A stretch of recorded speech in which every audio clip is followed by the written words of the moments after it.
Mutmainah dengan NIM 042. Saya Najwa Melia dengan NIM akhir 026. Saya Indah Mata Hakim dengan NIM akhir 050. Saya Nuratul Fitriani dengan NIM akhir 099. Saya Friska Fitriani dengan NIM akhir 011. Saya Anatri Wahyuni dengan NIM akhir 102. Kami dari kelompok 3 mata kuliah Ekonomi Pariwisata kelas 6B akan melakukan wawancara. Selamat menyaksikan. Halo Kak, selamat sore.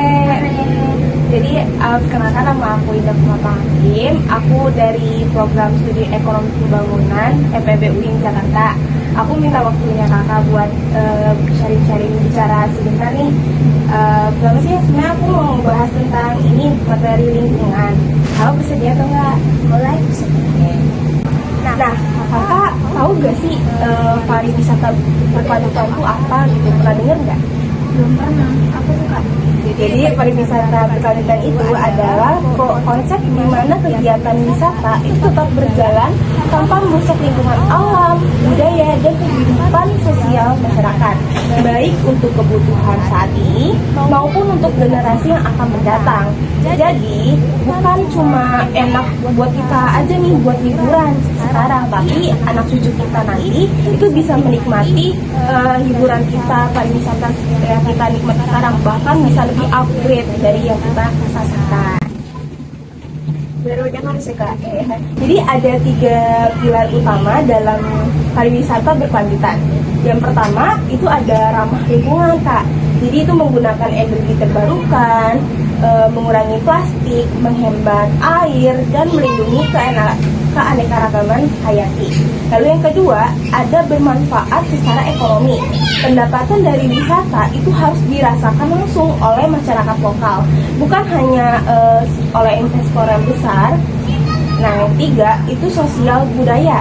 Jadi kita tuh harus menghormati hak-hak masyarakat lokal, melestarikan tradisi, dan enggak mengeksploitasi budaya mereka gitu. Jadi contohnya tuh, kakak pernah lihat contohnya nggak sebelumnya? Mungkin lagi banyak ada kayak program-program kayak zero waste gitu. Oh gitu. Kayak cinta lingkungan, kan ada komunitas yang di Jakarta biasanya. Jadi contoh nyatanya itu bisa kita lihat nih di Taman Nasional Komodo. Jadi jumlah pengunjung mereka itu dibatasi per hari. Kunjungan ke Pulau Komodo itu diawas ketat oleh warga sekitar. Penggunaan plastik sekali pakai itu juga dilarang. Sebagian pendapatan tiket masuk itu dipakai untuk konversi komodo dan terumbu karang. Serta warga lokal itu dilibatkan dalam pemandu wisata dan tugas keamanan. Contoh lainnya kakak bisa lihat di Green School Bali yang menerapkan konsep ekowisata berbasis masyarakat gitu. Jadi contoh yang bagus ya buat kita semua. Iya. Lalu menurut kakak nih, apakah destinasi wisata yang biasanya kakak kunjungi itu sudah menerapkan prinsip-prinsip pariwisata berkelanjutan yang tadi aku jelaskan? Misalnya, apakah ada larangan plastik sekali pakai? Apakah warga lokal ini dilibatkan secara intens? Dan apakah sampah itu dikelola dengan baik? Dibilang semua pariwisata belum sih, baru sebagian aja yang bisa mengelola sampah dengan baik. Jadi ini PR juga ya buat pemerintah dan juga masyarakat setempat untuk bisa lebih aware juga sama lingkungan. Nah, kita kan sebagai wisatawan ya, kakak juga pasti bisa dong berkontribusi. Misalnya dengan membawa tumbler sendiri, udah pasti itu mematuhi aturan yang berlaku. Kita tidak juga membuang sampah sembarangan, membeli produk lokal, dan tidak mengambil benda-benda alam seperti terumbu karang dan batu sebagai souvenir. Karena setuju nggak kayak gitu? Setuju Kak. Kenapa tuh setuju? Karena ini memang buat ini ya, namanya kita aware kan sama namanya kebersihan. Apalagi kekayaan alam di Indonesia kan cukup banyak ya, gara-gara tangan manusia yang nggak aware, yang nggak sama-sama menjaga. Lama-lama kekayaan alam Indonesia kan, jadi itulah salah satunya acaranya kita untuk menjaga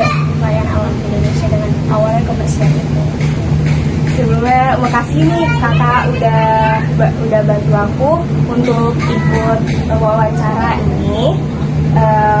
Semoga langkah kecil kita itu bisa berkelanjutan dan bisa dinikmati oleh generasi yang akan datang. Terima kasih Kak.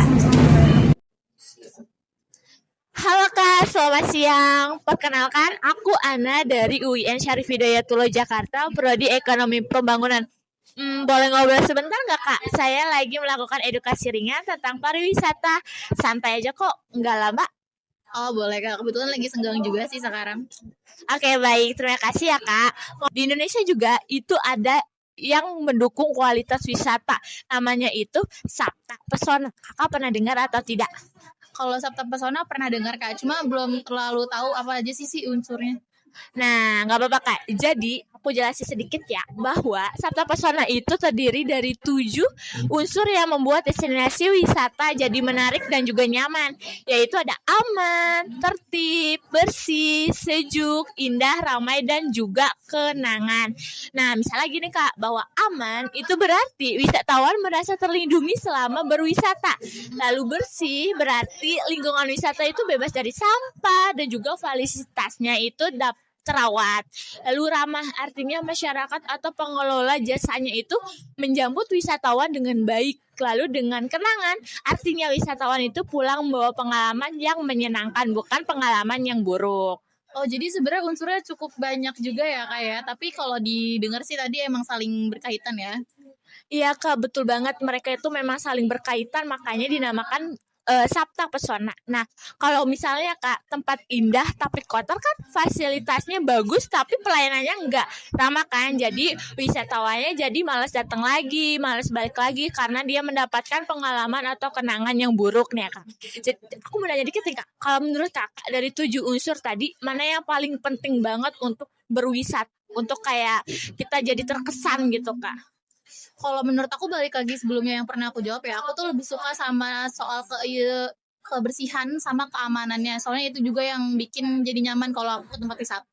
Ya betul banget Kak, aku pun setuju sekali bahwasanya kebersihan dan keamanan itu memang jadi dasar dari pengalaman wisata yang baik. Tapi sebenarnya semua unsur itu saling mendukung. Nah, kalau semua pihak ikut menjaga, terus saling berpegang erat, pariwisata di Indonesia itu bisa terus berkembang tanpa adanya kehilangan keindahan dan juga identitasnya. Iya betul juga sih Kak, aku setuju. Jadi kita ikut terlibat ya Kak, bukan cuma pengelolanya aja. Betul sekali Kak. Sebelumnya makasih banyak ya sudah mau ngobrol dan juga berbagi pandangan. Semoga Kakak dapat berlibur dengan menyenangkan dan juga semoga kita semua bisa ikut menjaga pariwisata Indonesia agar tetap lestari. Oke, terima kasih banyak juga ya Kak atas informasinya, sangat membantu buat. Baik, terima kasih Kak. Halo guys, jadi kali ini kita ada di Sekretariat PMI Kompais dan saya akan mewawancarai ketua dari Kopri Kompais terkait pariwisata. Halo Kak, boleh minta waktunya sebentar nggak? Boleh. Dengan Kak siapa? Anggi. Kak Anggi, aku izin mau wawancara terkait pariwisata ya Kak. Kakak pernah dengar nggak istilah kekayaan budaya? Pernah sih kayaknya. Apa itu Kak? Kekayaan budaya itu yang itu suatu daerah yang memiliki seperti tradisi, terus adanya makanan khasnya, terus bahasa sama kebiasaan masyarakatnya. Berarti kekayaan budaya itu masih ada ya Kak sampai sekarang? Masih. Nah, menurut Kakak di Indonesia ini kekayaan budayanya itu masih besar atau enggak Kak? Iya, masih besar karena dia jadi identitas di masyarakat kayak kan kita punya beberapa budaya kan, kayak misalkan contohnya tuh kita di sini itu adanya budaya Betawi yang dibantu saya bakat kan, itu kan jadi suatu banyak banget lah dari segi tariannya, terus dari segi konser kita ke sana pasti banyak orang-orang Betawi yang memang ngomongnya pakai bahasa Betawi gitu kan. Terus dari makanannya pun banyak makanan khas budaya Betawi di sana gitu. Jadi sampai per hari ini pun, sampai sekarang pun budaya itu masih ada. Berarti kekayaan budaya itu menurut Kakak bisa jadi daya tarik wisata nggak Kak? Bisa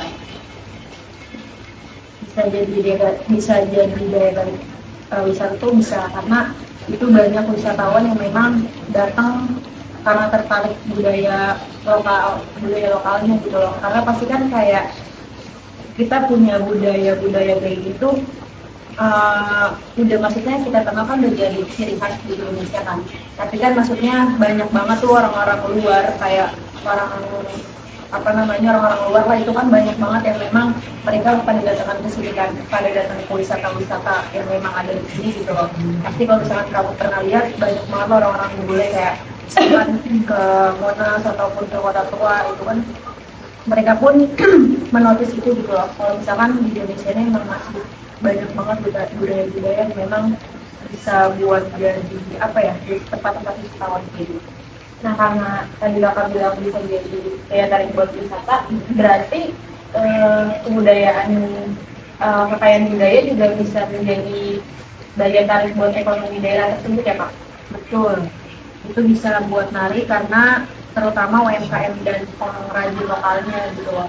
Karena kan kalau misalkan kita lihat dari sini pun kayak banyak lah tempat-tempat kayak di di situ Babakan, terus kayak di Monumen Nasional atau Monas atau Kota Tua, banyak lah itu kan budaya-budaya, dan itu kan bisa membuka wadah untuk masyarakat yang memang mempunyai usaha kan, dan kita bisa membuka UMKM di situ, itu kan jadi bisa daya tarik untuk ekonomi mereka secara langsung. Nah, karena kekayaan budaya ini adalah suatu hal yang udah ada sejak lama nih, Kak. Kira-kira kekayaan budaya sekarang ini udah mulai dilupakan atau justru semakin meningkat menurut Kakak? Sebagian iya, karena pengaruh budaya luar dan media sosialnya. Karena kan sekarang kan udah tinggi banget ya, maksudnya media sosial tuh udah banyak banget lah, dari apapun segala informasi pasti dapatnya itu dari media sosial kan. Jadi sebagian memang udah ada yang terlupakan, tapi hanya beberapa aja, enggak top semuanya terlupakan gitu, karena kita kan harus bisa meneruskan budaya itu kan, jangan sampai budaya-budaya yang memang berubah jadi sama kayak yang modern kita lah itu mati. Jadi menurut Sang ini kekayaan budaya itu bukan cuma warisan budaya, tapi juga identitas, dan juga di situ ada peluang ekonominya ya, Kak. Karena juga budaya adalah suatu hal yang ada di setiap daerah, mempunyai ciri khas ya, dan juga ciri khas tersendiri daerah tersebut. Oke, terima kasih banyak ya Kak Ardi atas waktunya. Ya nggak apa-apa, semangat ya.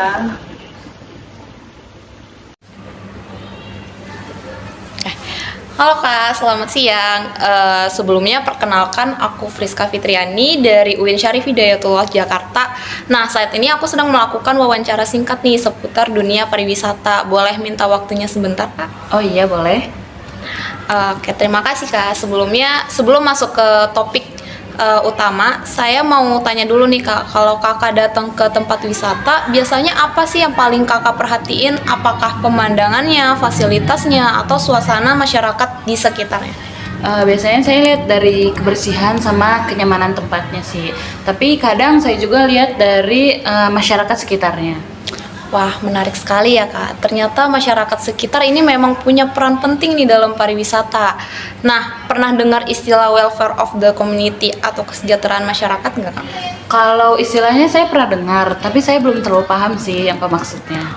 Oke, baik Kak. Jadi, welfare of the community ini adalah konsep yang menjelaskan bagaimana kegiatan pariwisata bisa memberikan manfaat nyata bagi masyarakat lokal, terutama dalam meningkatkan kualitas hidup, pendapatan, kesempatan kerja, dan kesejahteraan ekonomi mereka. Jadi, keberhasilan suatu destinasi wisata bukan hanya dilihat dari banyaknya wisatawan yang datang, tetapi juga dari apakah masyarakat di sekitar tempat wisata ikut bisa merasakan manfaatnya. Nah, menurut Kakak nih, kenapa masyarakat lokal penting dalam perkembangan pariwisata? Kalau menurut saya, karena mereka yang tinggal langsung di daerah itu. Nah, jadi mereka juga yang paling dekat dengan lingkungan sama budaya tempatnya. Kayak betul sekali Kak itu. Masyarakat lokal adalah bagian penting dari pariwisata. Bahkan dalam banyak kasus mereka juga menjadi wajah pertama yang ditemui wisatawan. Nah, contohnya nih, saat wisatawan datang ke suatu daerah, mereka mungkin membeli makanan dari warung warga, menginap di homestay milik warga, ataupun membeli oleh-oleh buatan masyarakat, atau juga bisa menggunakan jasa pemandu lokal. Dari situ, uang yang dibelanjakan wisatawan bisa langsung berputar di masyarakat. Oh, jadi dampak ekonominya bisa langsung dirasakan oleh masyarakat ya? Iya, benar sekali. Dan itulah yang membuat pariwisata bisa menjadi alat untuk meningkatkan kesejahteraan masyarakat. Misalnya nih di desa wisata Penglipuran, banyak masyarakat yang terlibat langsung dalam kegiatan wisatanya. Ada yang membuka homestay, menjual kerajinan, menyediakan makanan khas, sampai menjadi pemandu wisata. Nah, dari situ pendapatan masyarakat juga ikut meningkat. Nah, menurut kakak juga nih, apakah model seperti ini bagus untuk diterapkan di daerah wisata lain? Menurut saya bagus banget karena masyarakatnya juga ikut berkembang. Jadi nggak cuma pengelola besar aja yang dapat untungnya. Oke, setuju sekali, aku setuju banget sama Kak. Karena kalau manfaat pariwisata hanya dirasakan oleh investor atau perusahaan besar, maka tujuan pembangunan wisata jadi kurang merata. Nah, selain ekonomi, kesejahteraan masyarakat juga bisa terlihat dari meningkatnya fasilitas umum. Misalnya jalan yang lebih baik, akses air bersih, pendidikan, atau layanan kesehatan yang ikut berkembang karena adanya sektor wisata. Wah, dampaknya besar juga ya, nggak cuma soal uang. Kayak betul banget Kak. Nah, dampaknya bisa ke berbagai aspek kehidupan. Tapi tentu ada syaratnya itu, yaitu masyarakat harus dilibatkan, bukan hanya dijadikan penonton. Mereka perlu memberi kesempatan untuk ikut mengelola, berwirausaha, bahkan ikut mengambil keputusan terkait pengembangan wisata di daerah mereka. Kalau menurut kakak nih, penting nggak masyarakat lokal itu ikut terlibat langsung dalam pengelolaan wisata? Penting banget loh, karena mereka yang paling tahu karakter dari daerahnya, dari budaya setempat dan juga kebutuhan masyarakat di daerah mereka. Kayak betul sekali Kak, ketika masyarakat merasa diuntungkan, biasanya mereka juga akan lebih peduli menjaga kebersihan, keamanan, budaya, dan kenyamanan destinasi wisata. Nah, sebenarnya wisatawan juga punya peran loh dalam mendukung welfare of the community ini. Misalnya dengan membeli produk UMKM lokal, makan di warung milik warga, menggunakan jasa lokal, atau menghormati budaya masyarakat setempatnya. Kalau kakak sendiri nih, pernah nggak sengaja mendukung ekonomi lokal saat berwisata? Pernah sih, biasanya tuh aku beli oleh-oleh khas daerah sekitar atau makan di tempat yang dikelola oleh warga sekitar. Nah, itu sebenarnya bentuk kontribusi yang sangat berarti Kak, karena dari hal sederhana seperti itu kita ikut membantu perputaran ekonomi masyarakat. Jadi bisa disimpulkan ya bahwa welfare of the community dalam pariwisata berarti bagaimana sektor wisata mampu menciptakan manfaat ekonomi, sosial, dan kualitas hidup yang lebih baik bagi masyarakat lokalnya. Kalau masyarakat sejahtera, biasanya destinasi wisata juga akan lebih terjaga dan berkembang secara berkelanjutan. Ya juga ya, jadi wisata itu nggak cuma soal liburan, tapi juga berdampak besar bagi masyarakatnya. Betul sekali Kak, terima kasih banyak ya sudah meluangkan waktu dan berbagi pandangan hari ini nih. Semoga setelah ini kita semua bisa menjadi wisatawan yang bukan hanya menikmati, tapi juga ikut mendukung kesejahteraan masyarakat lokal. Sama-sama, makasih juga ya. Saya juga dapat wawasan baru.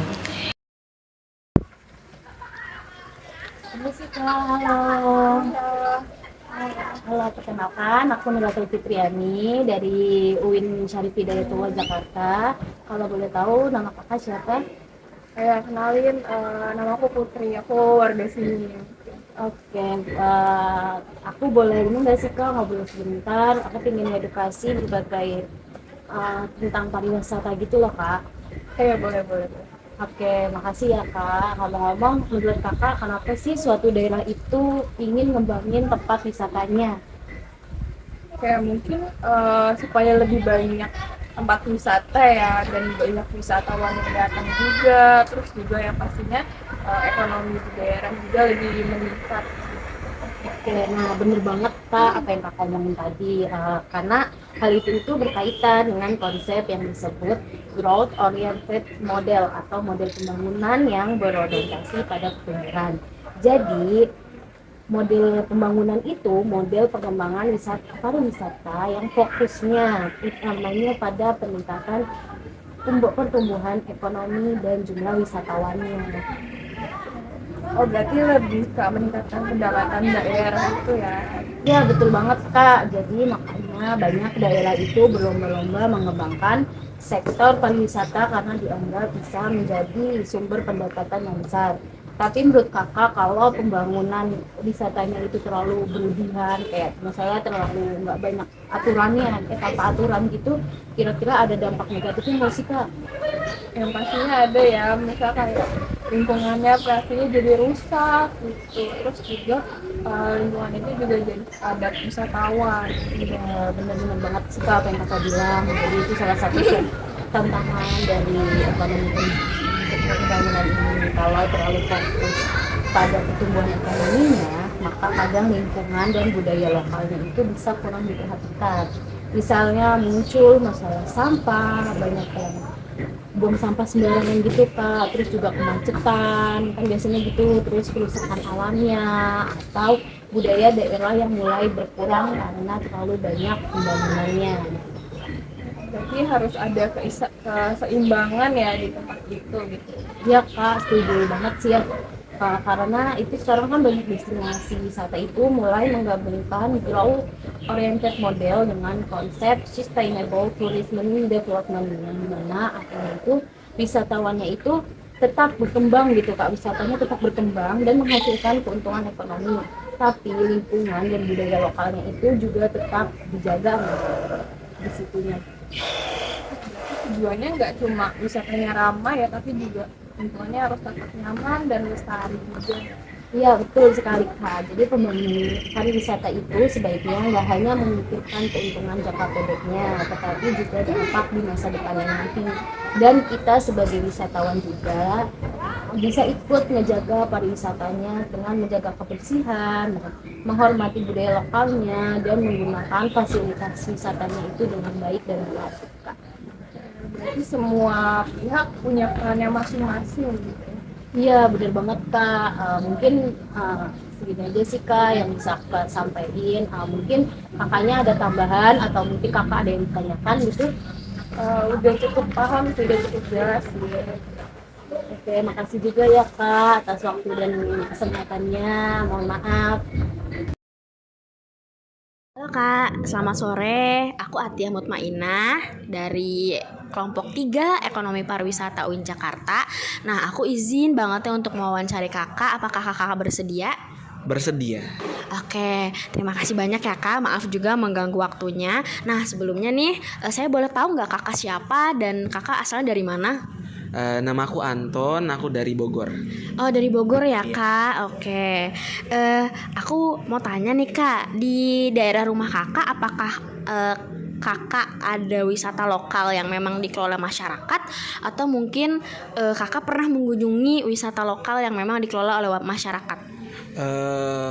Kebetulan di sekitar rumah aku tuh ada curug dan emang dikelola sama masyarakat kampungku. Oh begitu ya Kak. Berarti memang kampung Kakak ini mengelola satu tempat wisata gitu ya. Oke. Nah, karena pengelolanya memang warga asli situ, apakah Kakak ada mungkin senang gitu, perasaan senang karena yang mengelola orang kampung Kakak, atau mungkin ada kesan seperti apa gitu?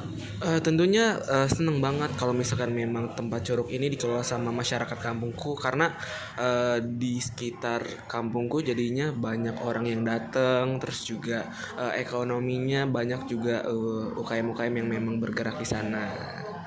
Oh begitu, jadi seolah kayak ada kemajuan secara ekonomi gitu ya? Betul sekali. Oke, nah kalau ngomongin soal pengelolaan ini nih Kak, Kakak sebelumnya pernah tahu mengenai lokal control atau pengendalian lokal oleh masyarakat setempat? Aku kurang tahu sih Kak. Kurang tahu ya kak. Nah gini kak, yang tadi aku tanyakan itu wisata lokal yang memang ada di kampung kakak itu sebenarnya itu adalah bukti ada lokal kontrol. Lokal kontrol itu adalah kondisi di mana masyarakat setempat yang memang punya kendali penuh dalam pengambilan keputusan dan pengelolaan wisata yang terjadi di daerahnya. Begitu kak. Jadi gak cuma itu buktinya bahwa di kampung kakak tuh gak cuma nonton doang atau jadi wisatawan, tapi memang mengelola tempat wisata itu kak, begitu. Nah sebagai memang orang yang tinggal di kampung yang memiliki wisata lokal, apakah kakak sebagai masyarakat situ atau mungkin pernah berkunjung mencoba gitu wisata di kampung kakak sendiri, lebih nyaman begitu dengan suasananya? Untuk suasananya juga pasti aku lebih nyaman juga karena memang yang sebelumnya kan karena mungkin dekat Curug jadinya lingkungan kampung tuh sebelumnya lumayan sepi, tapi setelah memang Curug ini dikelola akhirnya juga jadi ramai sih kak. Jadi aku juga lebih senang dengan suasananya, jadi lebih ramai juga. Jadi kakak merasakan adanya perubahan dari segi ekonomi dan suasana di kampung kakak, dan kakak merasa senang akan hal itu. Betul. Oke, begitu kak. Dari penjelasan ini kan wawancara yang sebentar aja. Saya mau berterima kasih banyak nih kak atas informasi yang sudah diberikan. Nah semoga wisata lokal di kampung kakak itu bisa semakin maju dan semakin banyak turis yang berkunjung ya. Oke, terima kasih banyak kak. Sama-sama. Oke. Sekian dari kami, semoga videonya bermanfaat. Wassalamualaikum warahmatullahi wabarakatuh.